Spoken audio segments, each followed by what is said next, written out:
thanks for joining us, everyone. We've got quite a good number of participants here. I'm going to share my screen. All right. But before we begin, I love to do a little ice breaking, just a simple one. Right. So my name is Sue, the co-founder of Origo Eco, and with me here is YT, the founder of Origo Eco. A quick introduction about who I am. This is not my first gig when it comes to startup. It's actually my third, always in the impact space.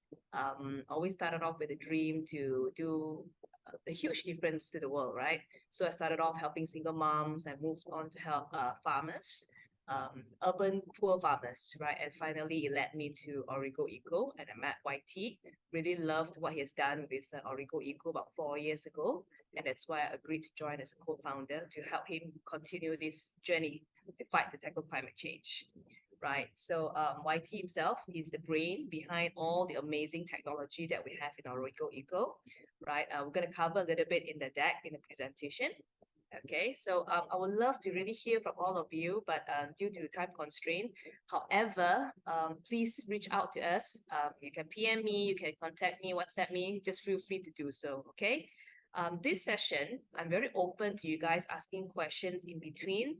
I will try to toggle between the chat. If not, I'm not sure whether you can actually ask verbally through the voice over here, but let me know if you want me to stop or if you want me to wait until the end of the presentation before you ask questions. It's up to you, okay? I'm very fine if you stop me in between. All right, so let's jump into the presentation. Okay, so over here, we're actually providing an opportunity to Malaysian investors first, right? To invest in a leading Asia green tech company and innovator, right? So why we say Asia leading one? Because we are growing globally. In fact, right now, our sales also coming mainly from the global market, and also a chance for your return to do something good for planet Earth as well. I mean, everyone loves investment, everyone loves return. But what if your return can do something good for planet Earth? So this is the opportunity that we would like to open to all Malaysian investors. And that's why we are working with pitchIN to provide this platform for everyone to do something good while earning returns on their investment. Okay. So this is our factory in Simpang 4, Jurong, Penang. At the end of our session, we're actually going to post out a link where you can express your interest to visit our factory, right? Take it a day tour, maybe to eat your char kway teow at the same time, dropping by our factory over there, right? I would say probably a 3 hour, half a day tour will be sufficient to go through our factory. You get to see how our products are manufactured in this current plant, right? So this factory, our company NLY Tech, which is a subsidiary of Origo, I can cover the company structure a little bit later on, or you can feel free to ask, okay? So it was established since 2018. So we are not a new kid on the block in a way. We've been around for 4 years, okay? So what are we trying to solve at Origo Eco? Right, I think 3 circles here will be something very familiar to everyone. The minimizing plastic waste, minimizing agriculture burning, eliminate deforestation. These are pretty common. I mean, I believe all of us, this is what we want to do to minimize human impact on our planet Earth, right? I would like to bring the highlight to PFAS. Okay, this is the recent problem that we have started encountering after the introduction of paper packaging products, right? So before this, because we didn't use a lot of paper packaging product, right? So of course, you don't see a lot of the PFAS. But right now, with PFAS everywhere, okay, this is where you start to see all these problems. I mean, with the paper packaging product everywhere, you start to detect all these PFAS problem.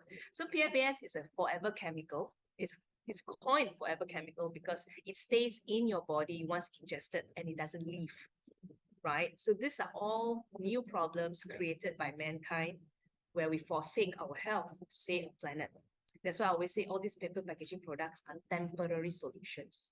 But it all started when there was a ban on single-use plastic. That's when everyone scrambled around to look for an alternative, and we came up with a temporary solution of paper products.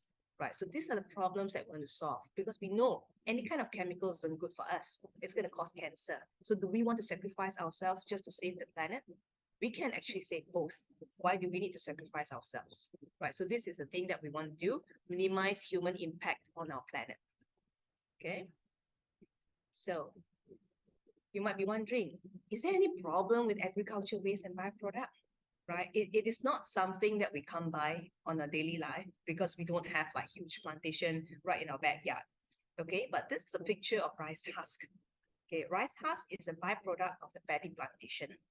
And we do have quite a bit of paddy plantation. Of course, we are not like a net exporter of rice, but we still have it. For example, 400,000 tons of rice husk in Malaysia. It's actually quite a fair bit, right? So which means we actually have a lot of rice husk to go around to manufacture the products that we want.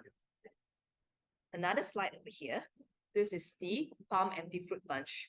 And in Malaysia, we definitely have more of this waste compared to paddy, because this is what we export most, our palm oil plantation, right? So these are some of the waste. And if we don't upcycle the waste, what happens is that if you look at this picture, they will burn the waste and the byproduct. So when they burn, what does it mean? Carbon emissions. So what's the harm of carbon emissions? Global warming. What's the problem with global warming? Floods, right? Irregular temperature and the climate. This is what's happening. So this is what we want to try to tackle. If we have gold here, this is actually gold because it can be used to make so many different things. Why not use the gold? Why do we burn the gold? Right. So this is what Origo does. Oh, so sorry. I'll do it in presentation slide. Okay. Okay. Better? Okay. Right. So the vision of Origo Eco is to engineer sustainability in our daily use products, right? Why? Because what we want to do is to make sure that our daily use product, our everyday product, will not leave any traces of carbon footprint behind. And how do we do it? By upcycling agriculture waste and byproduct into 100% compostable ones. So I would like to highlight the word compostable over here. There's a huge difference between biodegradable and compostable. Compostable means it can be converted into compost soil, which means it's friendly to earth. Okay, at the same time, we want to uplift the locals as well, right? So this is what we have in mind, and this is where we started 4 years ago, and this is where we're going many, many years down the road on this journey.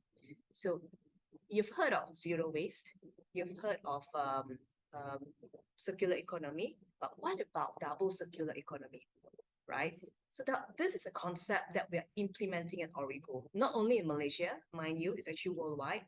So what we do is we upcycle the agriculture waste and byproduct, we convert it into our everyday use product. And once these used products are used, okay, broken or whatsoever, they will be converted back into compost soil, sent back to the farmers so that they can start another round of plantation, which allows us to use again another round of agriculture waste and byproduct. So you see the double circular over there? So this is the concept that we're implementing through our solutions with our partners, all in the aim not to leave any traces behind, so that we can feel free to use all these products without worrying about your plastic waste, all your rubbish, all the garbage, and don't have to worry about recycling. Okay. Thanks. Yeah. So when we come up with our products, there are 4 key factors that are non-negotiable. Number one, it has to be 100% toxic free. So when I say all these products will be converted into compost soil, obviously it has to be toxic free, because you wouldn't want to put chemicals or anything harmful into the soil. And when you plant your produce, your crops and everything, it actually takes in the chemicals. So they have to be 100% toxic free. Number 2, it has to be quick composting.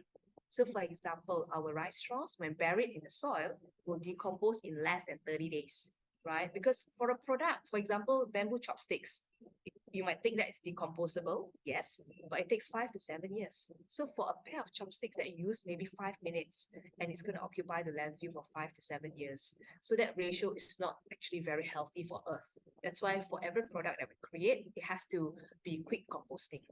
Third one, we will not invent any new materials, which will potentially cause new deforestation. Right? We have plenty of ways to go by that we can use and to upcycle into our products. So we always make sure we don't cause any deforestation. Last but not least, it has to be price competitive. Of course, we can never beat plastic price, right? But what we want to pledge is that it's very comparable to the next second best alternative. Okay. So this is the first commercialized product that we have created since 4 years ago, the brainchild of YT.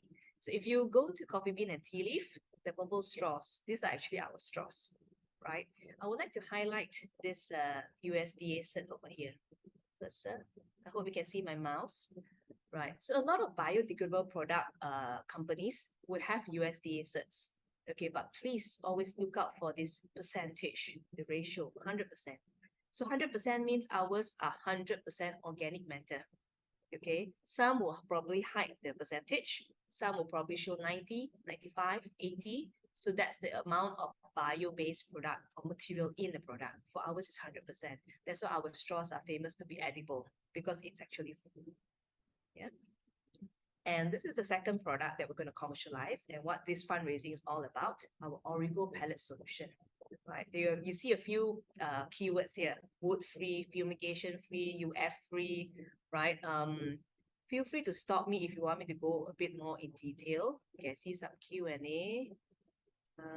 Okay, yeah, we don't focus on only organic agriculture waste, because usually before any harvest, all the pesticide, insecticide, they will have disappeared, right? And we are taking the waste part, and that one will have been taken a long time, where all these pesticide have flowed out.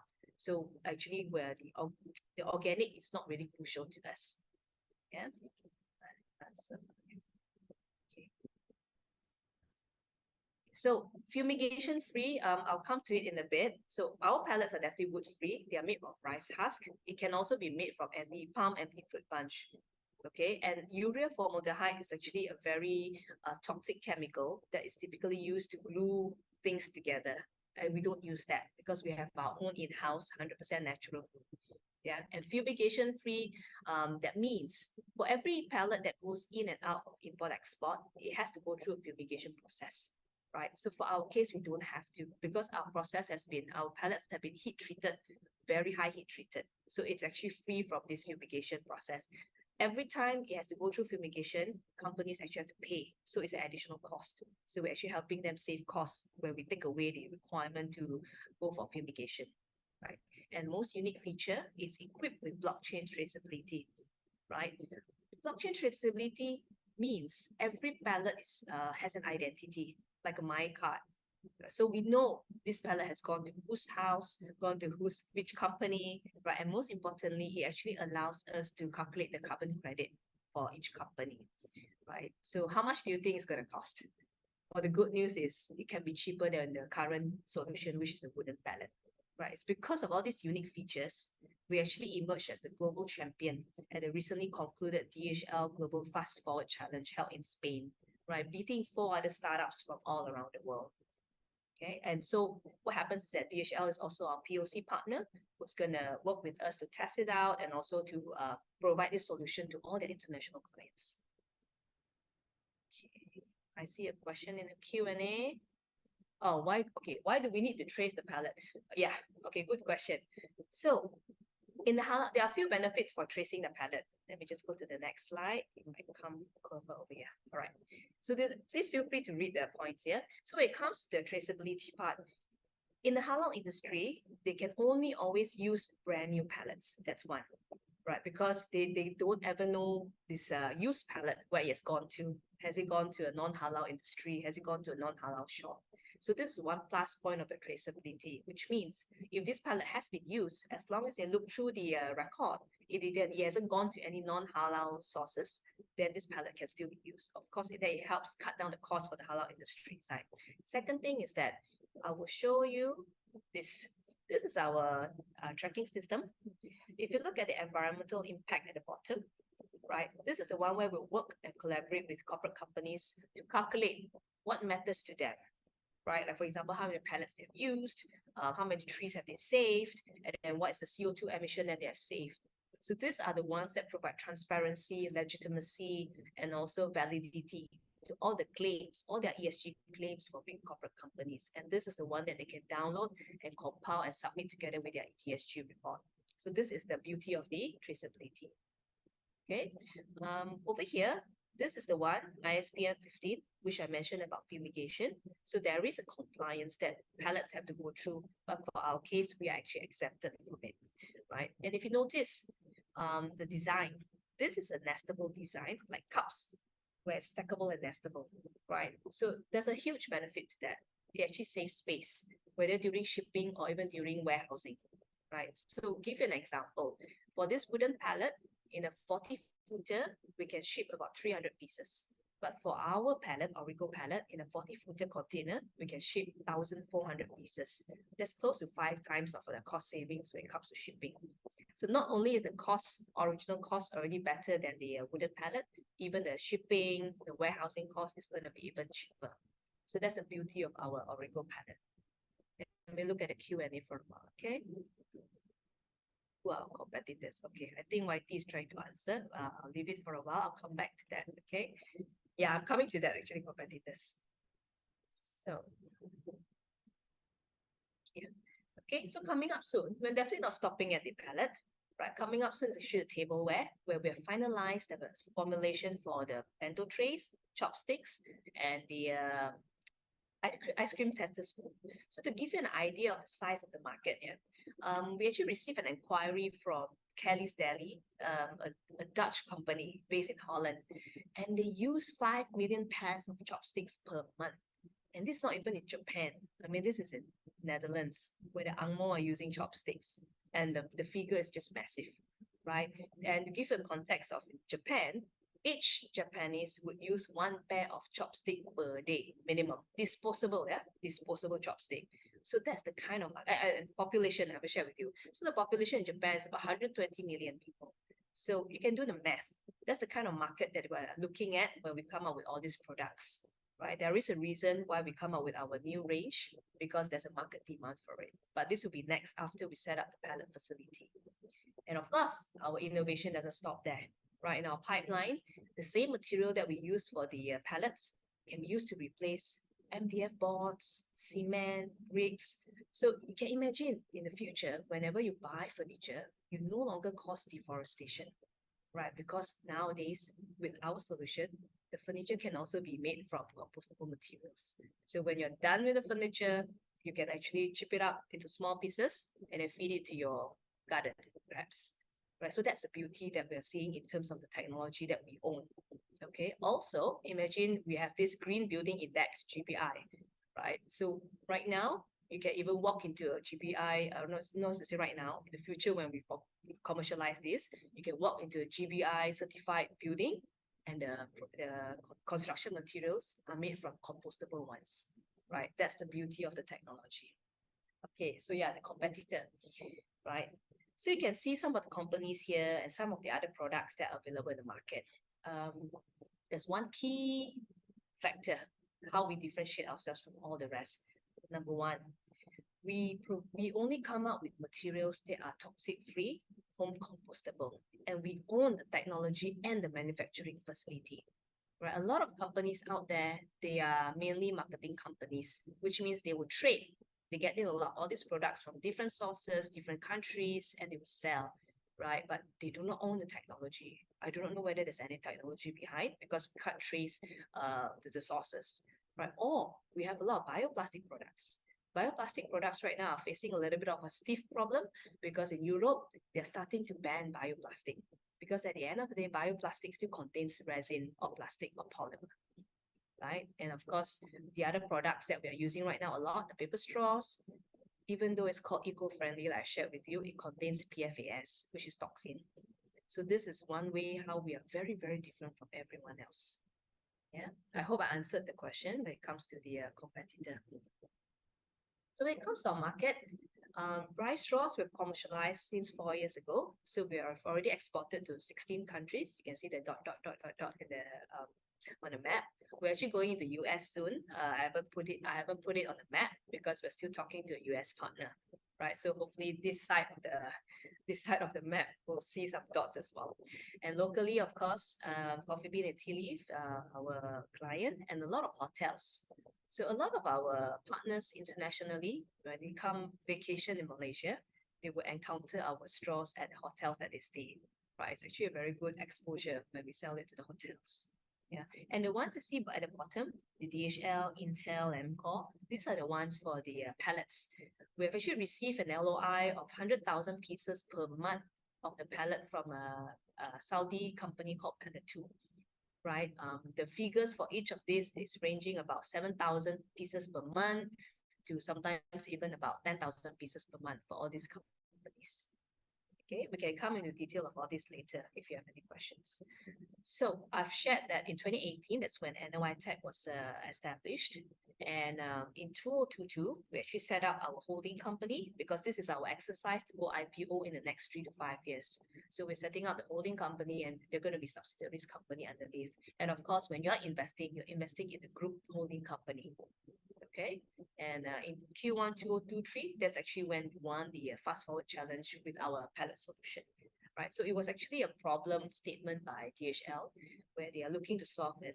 Logistic companies have massive carbon footprint, so they're constantly looking for a lot of alternatives to help them solve their ESG problem, and that's why we came up with this pallet solution, working with them, hoping to help them solve that problem. Right. Okay, so this is a little bit on the finance side. Right now, we're doing our pre-A, raising 6 million ringgit. We already have 1 million received in terms of the investment. Okay, it's just that the last chunk of the investment, the check hasn't been issued. That's why it's still in the pre-live state, right? And this 6 mil is for us to buy 4 production machines for the pallets. Okay, 4 production machines can produce up to 24,000 pieces of pallets per month. Okay, and you can do your math. 24,000 pieces pallet, we're looking to sell it at a range of between $8 to $9.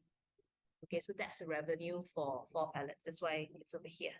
The solid is actually our pre-A revenue, which is the one that after we fundraise this round, this is the revenue we're looking at. You might be wondering, so where does the increase come from? If let's say we are capping it at only 4 machines, well, the increase is actually coming from the rice straw sales. Okay, don't forget rice straws. We still have a huge capacity. We still have actually quite a bit that we can continue manufacturing in our factory, right? So this is the one that will contribute to the increase, right?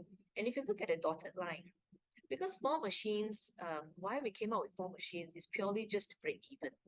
Okay, when we hit the max capacity of 34,000 pieces per month, we can break even, right? But our plan doesn't end there because, like I shared, we received an LOI of 100,000 pieces of pallet per month from pallet 2. So obviously, we need to be able to scale up, right? So as we scale up to 30 machines, okay, the max that you can go in that facility that we've identified in Kedah is actually 30 machines. And this will be the revenue that you're looking at, a huge, massive jump. And of course, at this stage, we're not talking only about breaking even.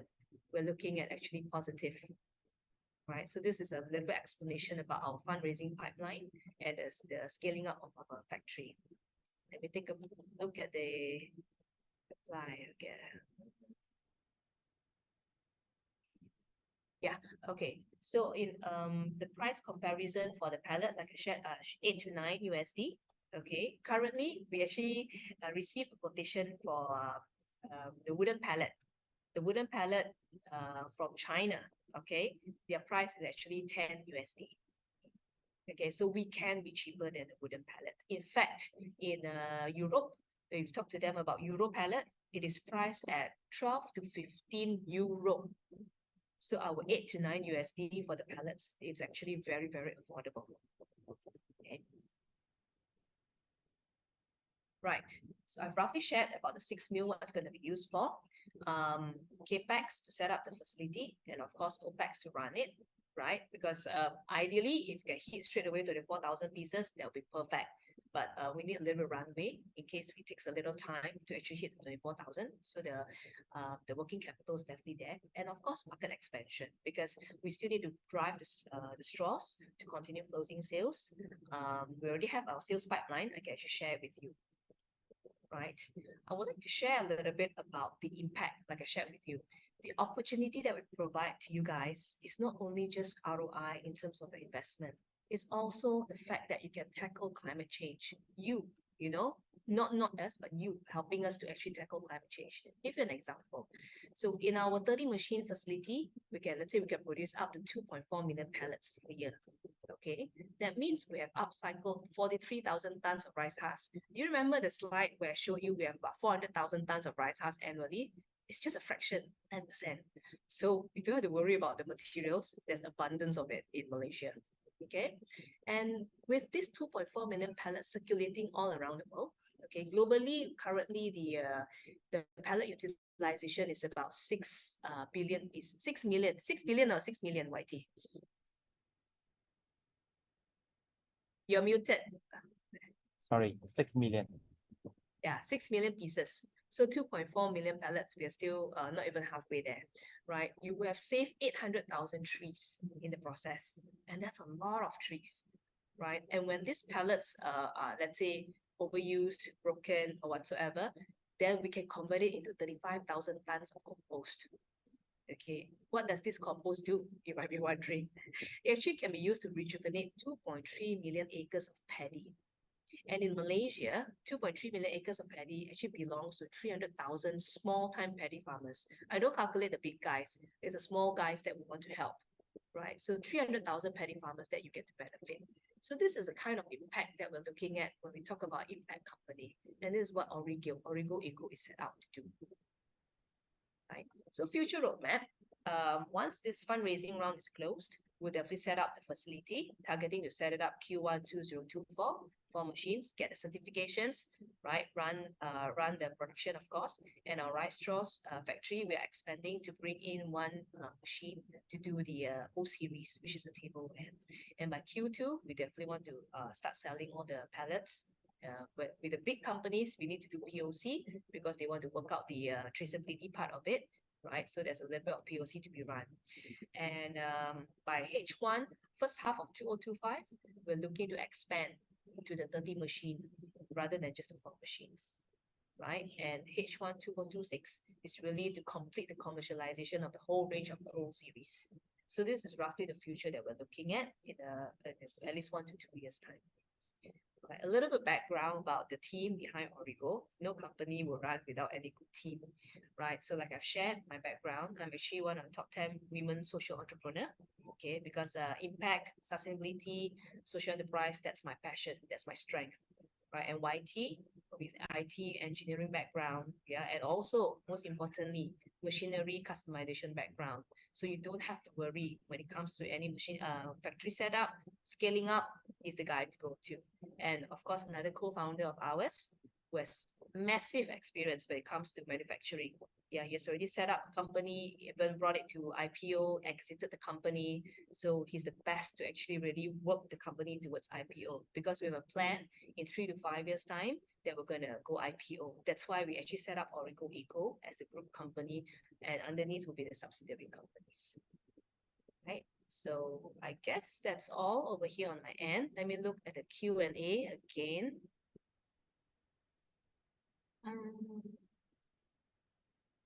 Okay. Open. All right. So one question. Oh, I realized I didn't read. I'm not sure whether you guys can see the question. So how does your cost of... Oh, done. Okay. How long can the pallet last compared to the wooden pallet? Yes, so life cycle wise, it's the same as wooden pallet. We have done our water testing, even fire testing, just prelim ones, okay, because we will get in the third-party certification to do the test. But right now we did our own test because whenever we do our exhibition, we'll pour water in the grooves of our pallets and we'll leave it for days, 1 day, 2 days, right? So that has been done. And in terms of fire as well, when we light up the fire, do we have any video, YT? I have it. Let me Okay, check. no worries. Sign up for the factory tour. We'll show it to you when you're there at the factory because the pallet's actually there. So we can do a live demo in front of you, right? So bottom line, the life cycle, the usability, the strength, everything is very comparable to the wooden pallet. One thing even better is that wooden pallet, it's actually prone to fire. At least for our case, it doesn't. It just gets burnt. Okay. Will there be profit sharing for shareholders? There will be dividend, of course. We will be having our dividend policy later on, right? But profit sharing, I would say, is the form of a dividend policy. Okay.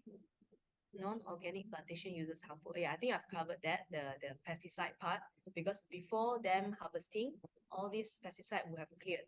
That's the requirement actually. Whenever anyone wants to harvest any crops to sell, they need to make sure that they didn't spray any pesticide like 1 day before. There must be a period of time where they've already allowed the plants to rest. Okay. Okay, right. Any other questions? I think I've answered all. Sharing. Oh, another chat. Okay, yeah. So yeah, the link, the form is actually there for you to express your interest. Take it as a experience, really, visiting our factory and then dropping by Penang to have a short trip, right? And we can definitely show you the palette. You can test it. Yeah. What we like to do whenever we do our exhibition is for all of us to stand on the palette and jump on it together, or even just dance on the palette together, right? How long does it take to POC usually? So for SMEs in Malaysia, okay, our sales pipeline for the pallet will be two-pronged. For the SMEs in Malaysia, they don't really need a POC. Why? Because number one, they don't really care about the traceability, at least in Malaysia for SMEs, small ones. Okay, they just want something that's cheaper than wooden pallet. That's it, full stop. And we meet that requirement, they'll just order the pallet. So that side, the sales will run. If you talk about the global corporate companies, the ones that we have spoken to, for example, Pfizer, Bristol Myers Squibb, Saudi Aramco, these are massive, right? For these massive guys, I would say easily their testing period probably 6 months or more, right? But of course, they will be ordering small quantities. Why? Because they need to let their different departments, warehousing department, supply chain, logistic, sea freight, air freight. I would see that they will have different kinds of this POC. Even though DHL will be working out the first POC by checking all the tick boxes, right? Because they will need their structure. Okay, this match, this one done. Then we'll go into the global procurement system for DHL. That will already give a lot of plus point. So I'm very confident with that checking structure from DHL. Certain of their clients will probably just say, okay, we're good to go. As long as DHL has done the test, since we're outsourcing the whole logistics solution to DHL, that is good to go. So this is how we balance the long POC for the really big clients with the small SME and something in between. Okay, so when will Origo ECO go live? Origo ECF. So like I shared with you, I already have closed the 1 mil. Okay, I just received the check investment from another investor. YT, I think we can show, right? Yeah, banking definitely, check. yeah, Okay, all right. Give me a minute. Let me just whip it up. So this was the final investor who has taken up to meet the 1 mil. Give me a minute. Okay, let's see how I share this.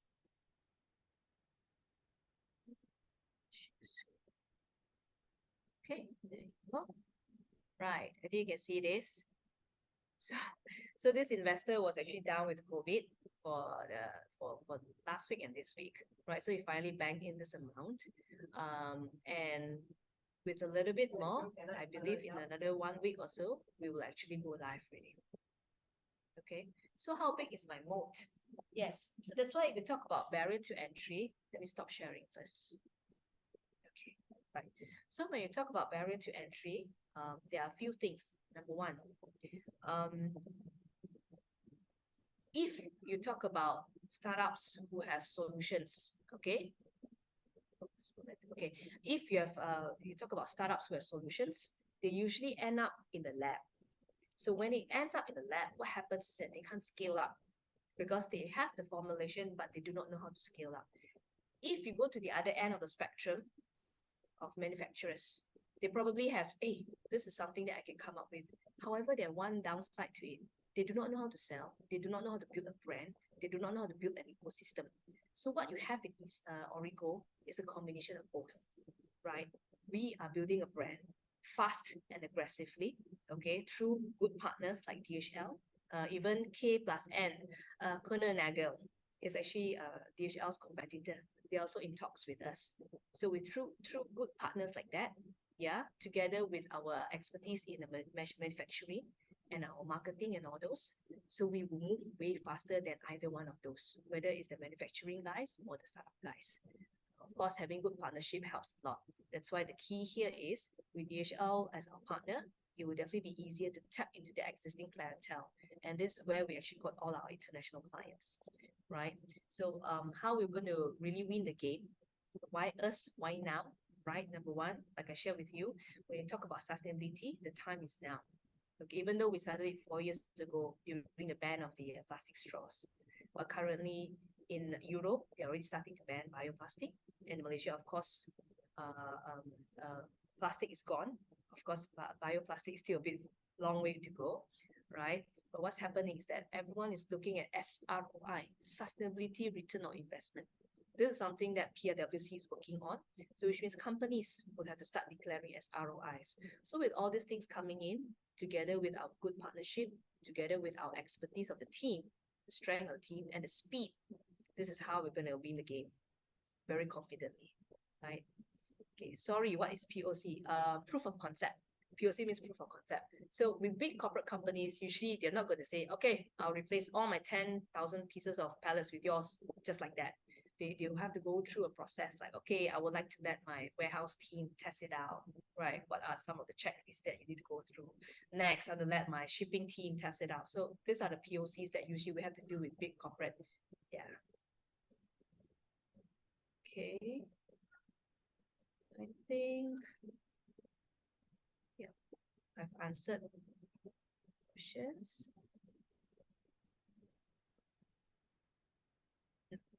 Any other questions?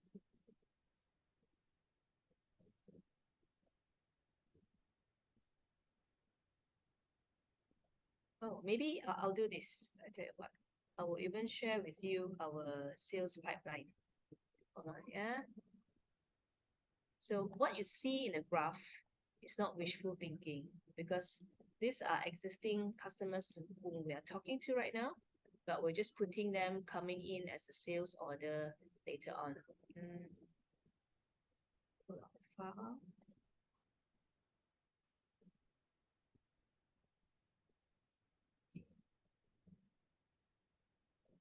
Right.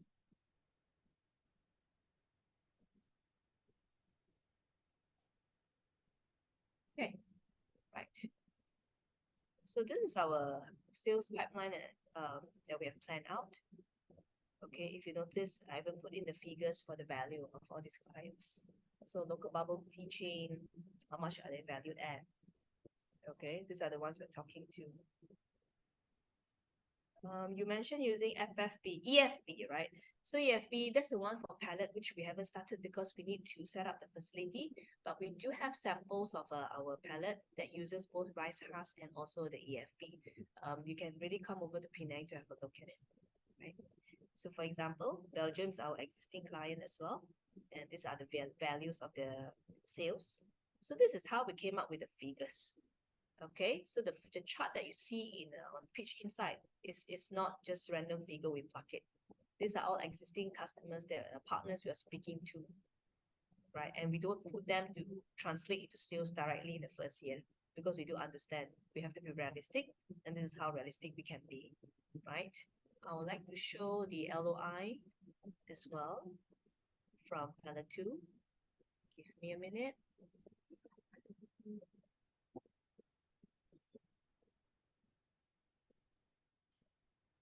So this is how a letter of interest looks like. Here you go. Just put to screen. Yeah. So this pallet 2 is a company in Saudi, right? And they've already issued an LOI, letter of interest, for these are the few specs of the pallets. Right. So that's why 24,000 pieces of pallets, we're not really concerned when it comes to selling. Yeah. How many salespeople do you have now focusing on business development? Okay, share your org chart. Okay, sure. Our org chart. And it's a bit small.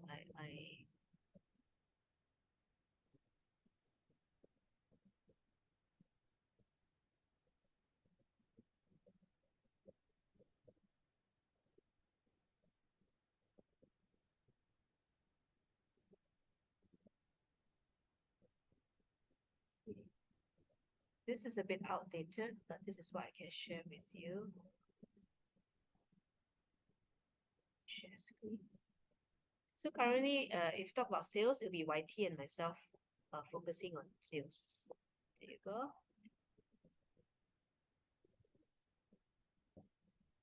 Okay, we have about, including operators, about 60 in the whole team, right? I'm the only one based in KL. So if any of you in KL, you would like to hook me up, please let me know. We can have coffee. Okay. Any institutional shareholder car? What is Origo's ask from investors? So we are looking at we always love strategic investors, right? The final check that you saw actually came from this company who does we call it what's the word? Rebuild trucks. Yes, rebuild trucks. So which means he tackles a lot of the logistic guys. And of course, pallet becomes like a good addition to him, and he becomes like a good addition to us as well. Because when you talk about trucks, sometimes it does talk about pallets. So this kind of strategy would be good. If you know anyone in any hospitality or any partners in other countries who would like to be our distributor, right? These are some of the things that we really live to see from the investors, besides just monetary investment, of course, right? How much are you raising for how much equity? Okay, let me just stop this. Okay. Just share the screen again.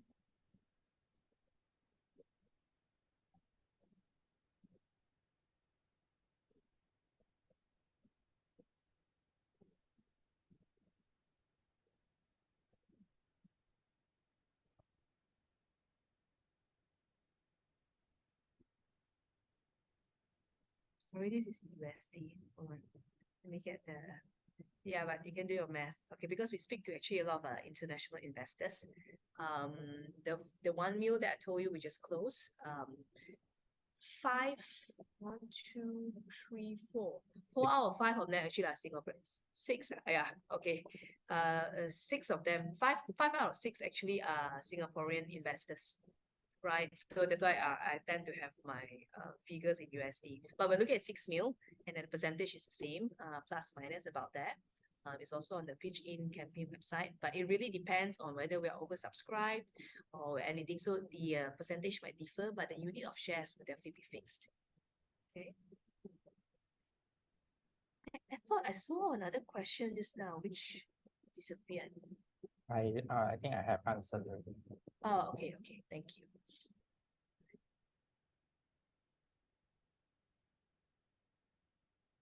Right, so if you have really some international partners whom you think you can connect us to, please feel free, because we do see international market is definitely for us more. Right, Malaysia will pick up, but it's gonna take a little time because we know we are about 5 to 10 years behind compared to other countries. Right, so that's why our market is actually international market.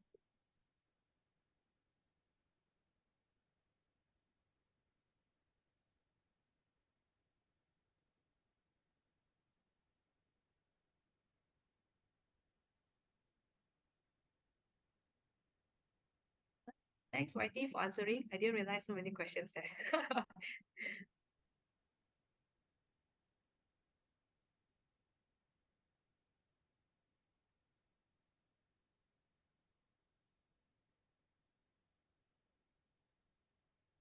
Yeah, I saw the one institutional share. Okay. Please sign up the link to the Google form. Really hope to see you in Penang. I'll definitely make a trip there. But if you're in KL, you'd like to have coffee, please reach out to me.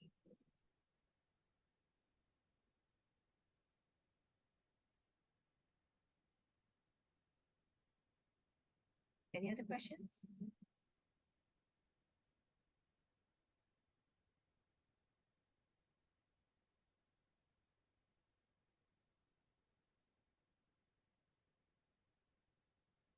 Should we ROI? Yeah, we also have actually an exclusive partner in Japan doing our straws.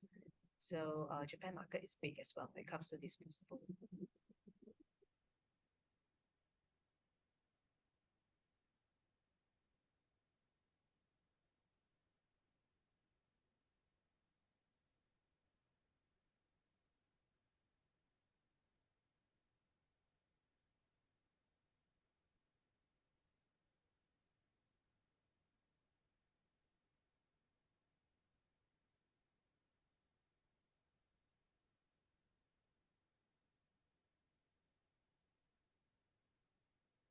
Anything else?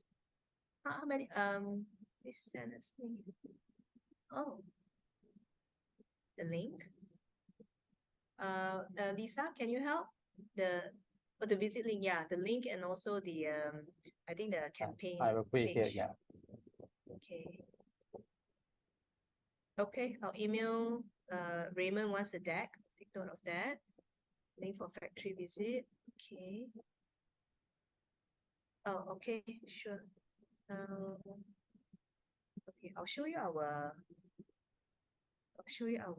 sales comparison, yeah. Here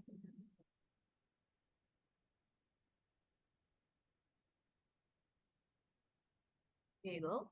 So this is our monthly sales since 2022. COVID was really bad. It was really bad for us, but we survived.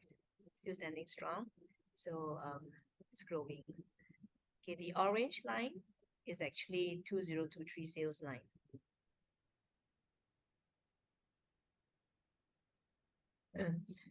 When is Origo plan to be public listed?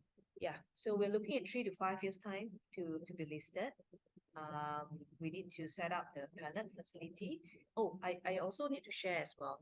So besides setting up the facility in Malaysia, our different business, our various channel of revenue is actually by having factories all around the world. So because as we know, agriculture waste is a very localized problem, right? We've got, like, for example, wheat waste in the Western countries or even in China. Then we've got the coconut waste in Philippines, for example, right? So these are places that we can set up the facility, convert the waste, uplift the local community, and convert these products into actually compostable products. So through whether JV or licensing or partnership, this is where we're going to grow and scale faster rather than creating a mega factory, only in Malaysia. So that's one of the things that how we're scaling up. Okay, this is the sales part. I will show you our forecast, which shows the breakdown of the cost because you wanted to look at the revenue and expenses. Okay.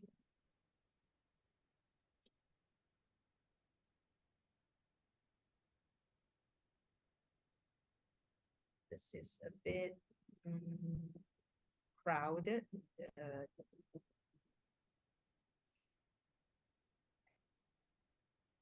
Okay, so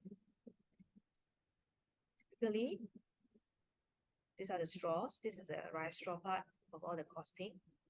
We've got the materials here, packaging materials, yeah. And of course, we have some of our indirect cost. And this is actually the forecast, yeah. This is the forecast of the rice straws moving forward, together with the form machine here, the pallet at the bottom.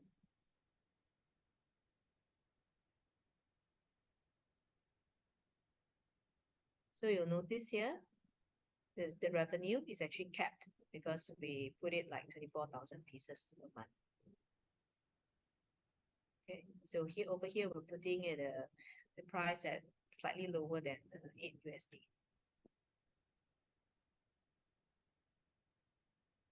Okay, if you would like to look at our costing, this is for the straws, the operators, how many operators we need as we scale up, and these are some of the indirect labor.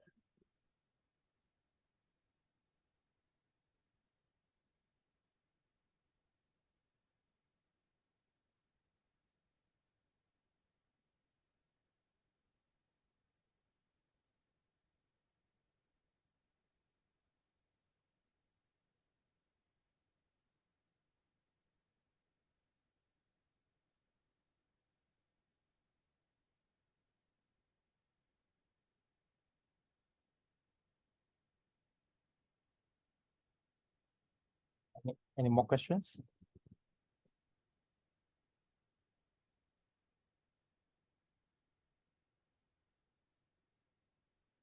This is a summary, you can have a look. So this is how the chart looks like for the pallet part, but this is a total.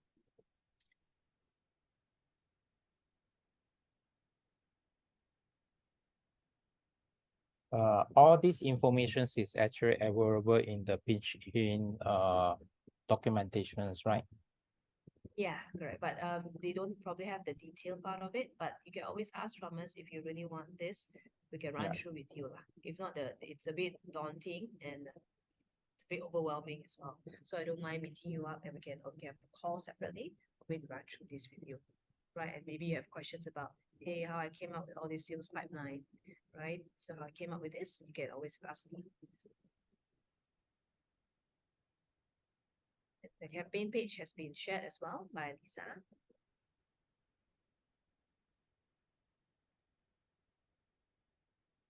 Do check out our Instagram as well and LinkedIn, right? We have a lot of videos on some of the activities. Yeah, so I think from there you roughly know how we plan our global marketing strategy. So I need to highlight, whenever we sell our products, we sell based on our brand. So all our partners will carry our brand and logo, right? Which reminds me, so this is our Belgium partner. Let me just show it with you. Yeah.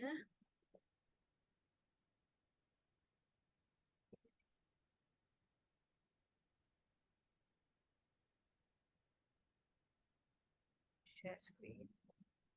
So it's very crucial for us in terms of the branding, okay? Because you get a lot of white labelings and whatnot, but at the end of the day, it's a brand that lasts. So this is our partner in Belgium.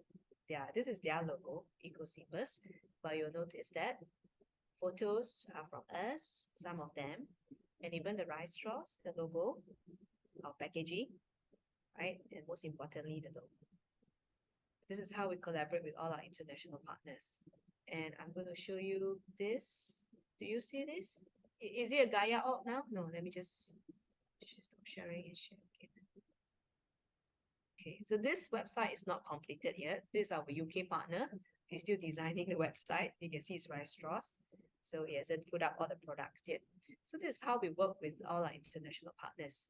Branding is very crucial, right? So please follow us on our Instagram, because then you really know. In fact, all the contents on Instagram, our international partners will request for it. Hey, hi Sue, I would love to have this content, then they'll blast it in their social media. So this is what we want to create, an awareness, a global awareness of our products. It's a timeline for this round. So we are 3 months on pitchIN, which means by sometime about January. The closing will be sometime in January. And we also run programs with our partners. So when we talk to our clients, we don't sell the products. We sell the whole package of solution. The sustainability solution, the proposal, the campaigns, the programs, the services. So this is again part of our moat, because usually if you talk about product sellers, they just sell product, but not for us, because we look at impact. So we need to make sure all the awareness, the education reaches out to even our clients' customers. So if you follow our social media in the Instagram, you see the programs that we run with our partners, for example, Shangri-La, Rasa Sayang, Lexis Group, right? So these are things that we roll out with our clients. Okay. I think we've covered most. Right. Just 1 minute. Okay. Any other questions? If not, I'll just hook up with me if you guys are free. All right. Yeah, if there's no any questions, then we hope that actually you can sign up for the factory tour, and then I can bring you around to see the factory as well as the process, and then also elaborate more on how we want to really scale up the pallet manufacturing, so that actually we can fill up our current demands from our customer, which include our many of the multinational company in Penang for the electronic industry. Okay. Sounds good. Okay. Thanks a lot. Thanks for Right. everyone Thanks, for joining us guys. today. Thank you. Take care. Bye-bye.